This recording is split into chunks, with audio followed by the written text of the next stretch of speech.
bagi orang yang percaya Tuhan ada dan yakin ada pun secara fisikly nggak bisa membuktikan kok. Yeah. Termasuk juga orang yang mengatakan tidak ada Tuhan juga sama saja tidak bisa membuktikan secara fisikly Tuhan itu tidak ada, ya 50-50 lah kira-kira begitu.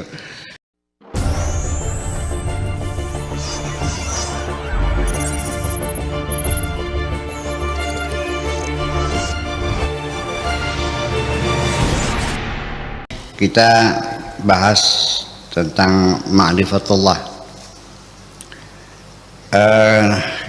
Semua kajian yang telah sampaikan adalah sifatnya kajian linguistik ya. Jadi kajian linguistik itu metodologinya berbeda, tetapi ya sebetulnya tidak linguistik banget sih, karena saya sendiri juga ketika kita ikuti metodologi linguistik ini kita terapkan, mungkin audiens sangat melelahkan ya. Ya jadi sehingga ya kita bahas juga linguistiknya gitu. Kita mulai saja bahwa kata ma'rifat itu berasal dari 3 huruf, yaitu ain, ra, dan fa. Maknanya mengetahui atau juga ma'rifat itu knowledge, jadi pengetahuan atau knowledge. Kemudian variasi morfologinya adalah sebagai berikut. Bisa menjadi urfun, urf itu artinya adat, tradisi atau kebiasaan. Kemudian ma'arif itu bisa artinya sahabat atau juga jamak dari ma'arif. Ma'arif seperti dalam patah dikatakan gini, kulli man ma'arifuka sa'akullaka man anta. Kulli man ma'arifuka sa'akullaka man anta. Siapakah teman-temanmu, nanti aku akan bisa mengatakan kepada kamu bahwa kamu itu siapa. Kulli man ma'arifuka fa'akullaka man anta, itu peribahasa. Kemudian juga dibentuk dari situ i'tarafa, artinya mengakui. Kemudian ma'rifah ini awal tadi yaitu pengetahuan. Kemudian ta'rif itu maknanya definisi. Arraf itu peramal. Kalau juru ramal atau juru tobak ya. Kemudian ta'rifah itu artinya daftar harga atau tarif. Jadi tarif itu bahasa asal katanya Gusmes itu asalnya dari kata Arabnya juga tarif itu tarifah ya daftar harga. Kemudian arif itu artinya kopral, dan ma'ruf artinya kebajikan. Dari artinya dari tasrifnya saja, dari segi tasrifnya saja dari arafah. Ketika kita konjugasikan dengan ziyadah a'rafa dengan bahasa alif dengan ziyadat ta fi awalihi wal alifi ba'dal fa'i menjadi ta'arafa, kemudian juga arrafa.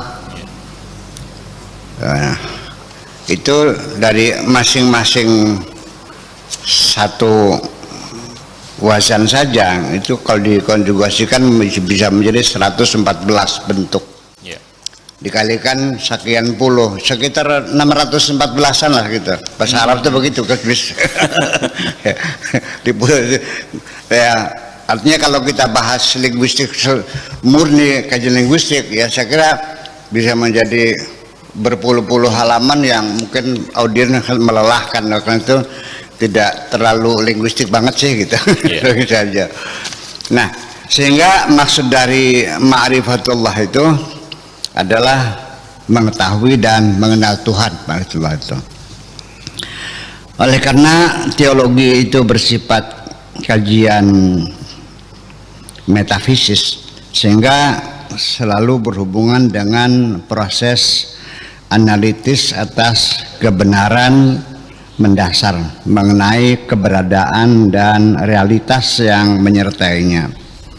Metafisika pada galibnya, pada umumnya, di bahasa Arab juga, iya, itu terfokus pada persoalan-persoalan tersebut. Mengetahui persoalan yang bersifat metafisis secara yakin, yang dimaksud oleh para sufi itu bagaimana?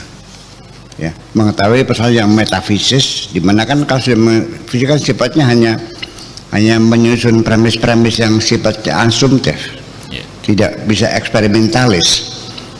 Artinya bagi orang yang percaya Tuhan ada dan yakin ada pun, secara physically nggak bisa membuktikan kok. Termasuk juga orang yang mengatakan tidak ada Tuhan juga sama saja tidak bisa membuktikan secara physically Tuhan itu tidak ada. Ya 50-50 lah, kira-kira begitu. Itu. Nah, pengetahuan yang kita peroleh sesungguhnya adalah melalui dua pintu. Pertama melalui anugerah atau intuisi, dan yang kedua melalui usaha dan kerja keras, atau dalam ilmu tasawufnya namanya mujahadah lah, mujahadah dan mulazamah. Kemudian dalam bentuk penelitian dan eksperimen. Selanjutnya baik melalui anugerah, intuisi atau kita sebut ilham, maupun kerja keras mencari, ketika sudah sampai tujuan sama akan membawa kebahagiaan juga. Proses untuk menuju pencapaian, ya, pencapaian ini dari bahasa Arabnya al-wusul, ya. Jalannya ditempuh tidak terlalu berbeda lah, adalah tidak mudah dan sederhana, tidak mudah dan tidak sederhana. Sudah dapat dipastikan untuk menggapai sesuatu yang sangat berharga tentu tidak gampang. Apa saja kalau yang sangat berharga tentunya ya tidak gampang lah semuanya itu. Apalagi merupakan puncak pengetahuan ma'rifatullah, ya tentunya tidak semudah itu.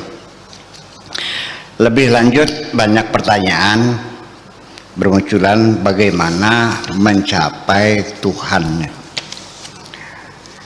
Jalan seperti apa yang harus ditelusuri? Bagaimana caranya mencapai tingkatan ma'rifatullah dan lain sebagainya? Itu pertanyaan semacam itu sering bermunculan ketika kita sedang mengkaji. Langkah pertama jalan menuju Tuhan adalah pertobatan pertama, dengan sempurna sesuai dengan persyaratan-persyaratan yang diperlukan. Jadi nanti pertobatan di sini bukan seperti apa yang kamu duga, astagfirullahaladzim 33, bukan begitu. Pertobatan itu punya 3. Pertama, kesadaran, dia menyadari bahwa dia telah melakukan satu kesalahan dosa. Kemudian yang kedua adalah penyesalan, dia merasa menyesal telah melakukan dosa. Kemudian yang ketiga adalah permohonan maaf secara jujur dan ikhlas. Dan yang keempat adalah berjanji untuk tidak akan mengulanginya lagi. Itu 4 persyaratan itu yang pokok, dan yang lain-lainnya kita bahas selanjutnya. Itu yang pertama. Selanjutnya mengikuti cara-cara dan petunjuk-petunjuk seorang mursyid. Ini juga menjadi langkah kedua, tetapi yang menjadi masalah kan begini. Kalau sudah masalah mencari mursyid, ini banyak yang kejeblok. Iya, karena banyak orang mengklaim sebagai mursyid, nggak taunya mursyid dalban. Ujung-ujungnya menggandakan uang, terus apa lagi mencari pring petuk. Ada lagi cari merah delima, cangling babi, kantong macan, samurai. uang Brazil, ya gitulah. Batu giok. Ini ya gitu. Jadi makanya yang penting berhati-hati aja lah. Kemudian pernah ada yang nanya bagaimana standarnya kita untuk menilai seorang itu mursyid yang sesungguhnya atau mursyid Yang baik, yang baik. ya mursyid palsu. Saya kira sebenarnya pakai syariat aja lah, Iya. lebih efektif kok. Jelas lihat saja habis kencing cebok nggak gitu. Lalu dia sholat enggak, baca Qurannya bener enggak. Iya. So, saya sendiri juga sering ketemu dengan orang-orang yang mengaku sudah jadi mursyid, ternyata baca Qurannya tajwidnya salah ya, yang udah tinggalin aja, udah jangan main-main gitu, ya nggak mungkin gitu. Ya itu sering terjebak, saya buang-buang waktu aja nantinya.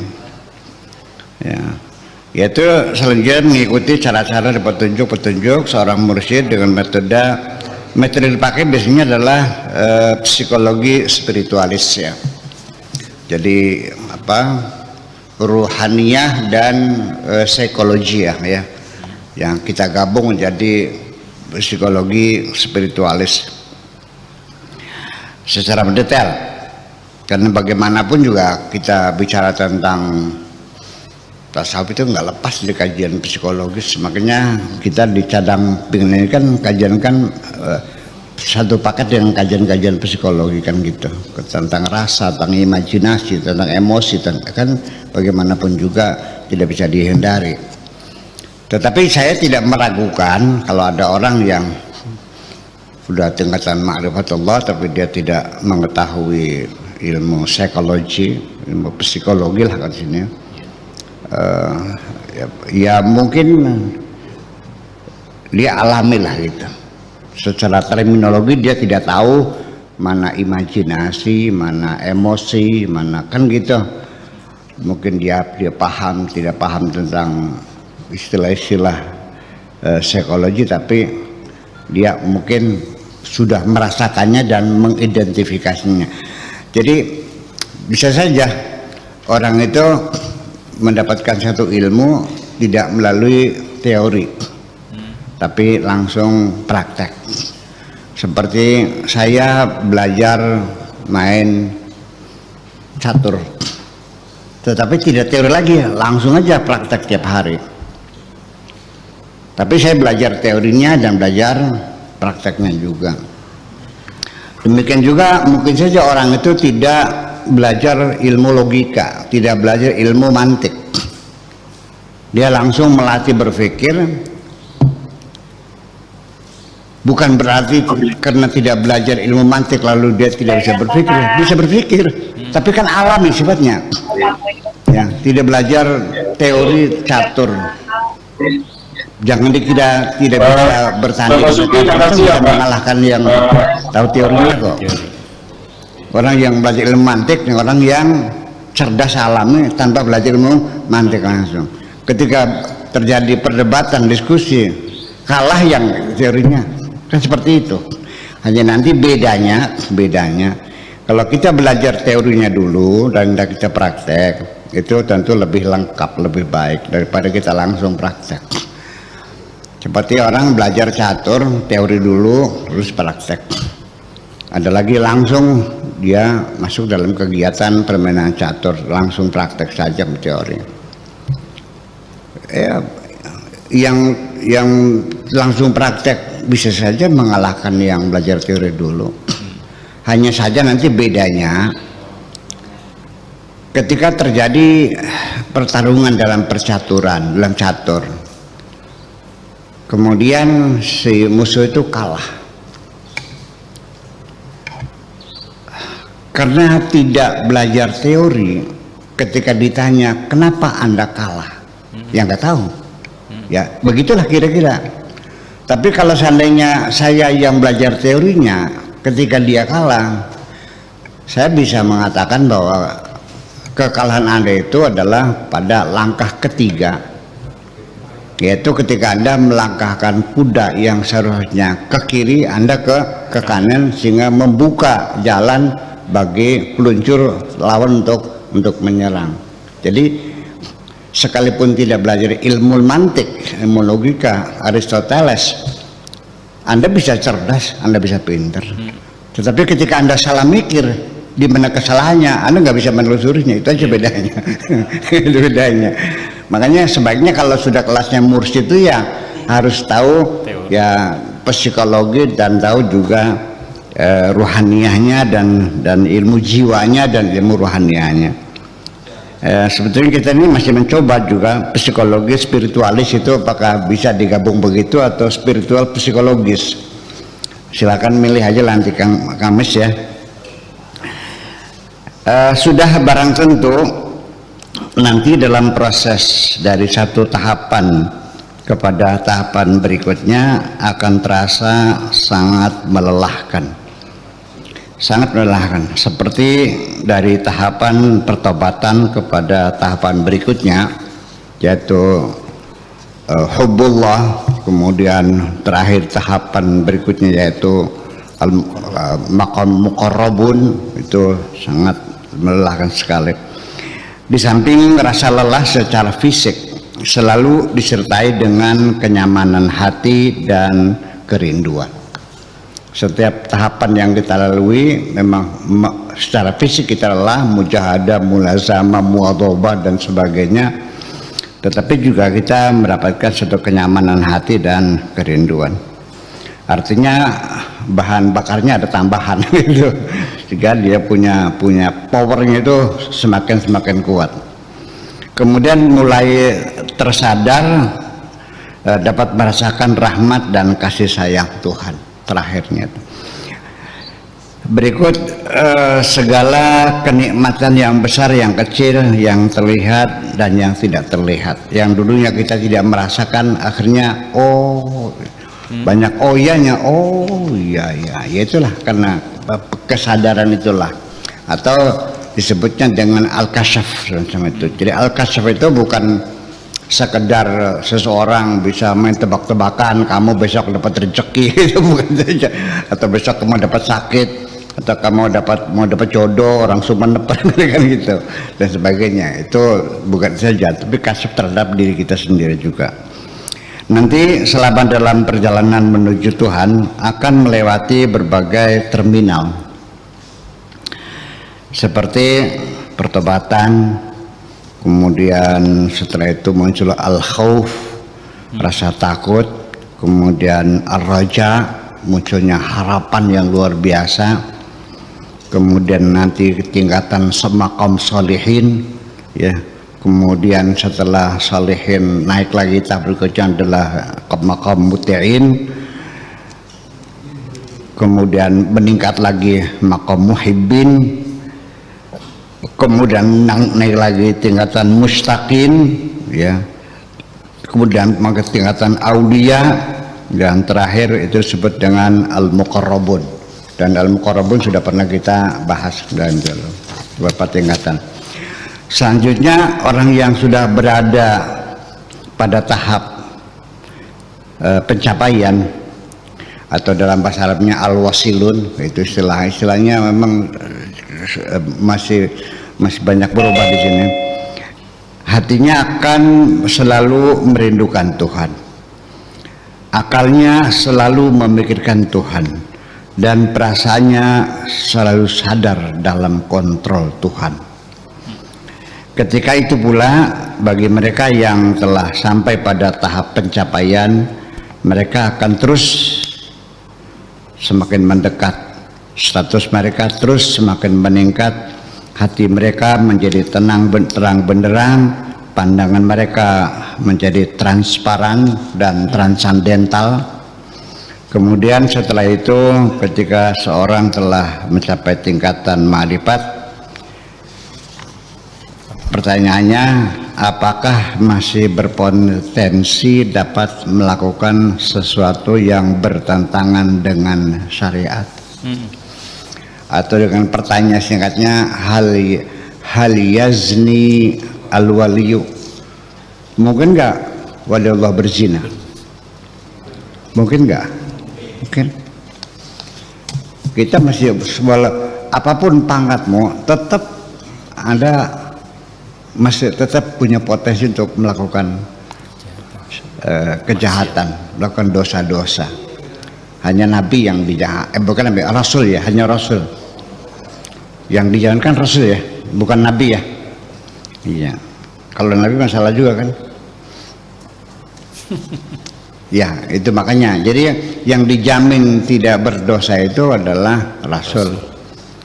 Sehingga Rasul ngomong pun itu tidak dari dalam nafsunya. Wa may yantiqu anil hawa in huwa illa wahyu yuha. Itu adalah Rasul.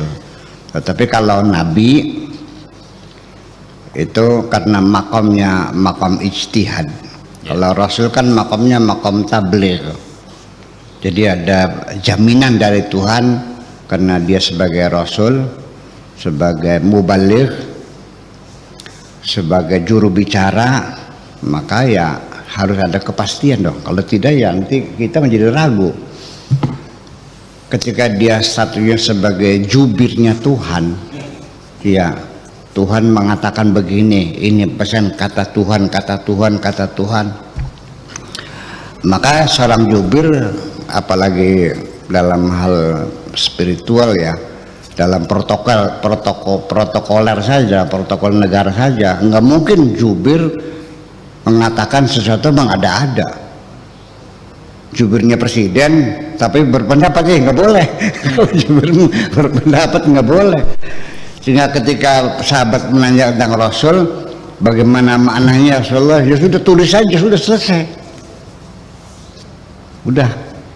Nah, makanya, tetapi kalau Rasul, karena dia makamnya makam ijtihad, makanya sering ditegur oleh Allah. Iya. Jadi ketika Nabi Muhammad itu menyarankan kepada petani korma, tidak usah dikawinkan, biarkan saja diserbuk dengan angin, dituruti, ternyata tidak berbuah. Akhirnya kan komplain pada Nabi. Gimana ini Nabi ini, kita panennya gagal nih gara-gara nurutin kamu gitu. Lalu beliau mengatakan antum a'lamu bi umuri dunyakum. Itu tidak salah, dia sebagai Nabi. Iya. Kemudian juga ketika bercumbu, ketika marah, ketika emosi dengan istrinya dan sebagainya, sebagai Nabi kan ada masalah, dia Nabi kok.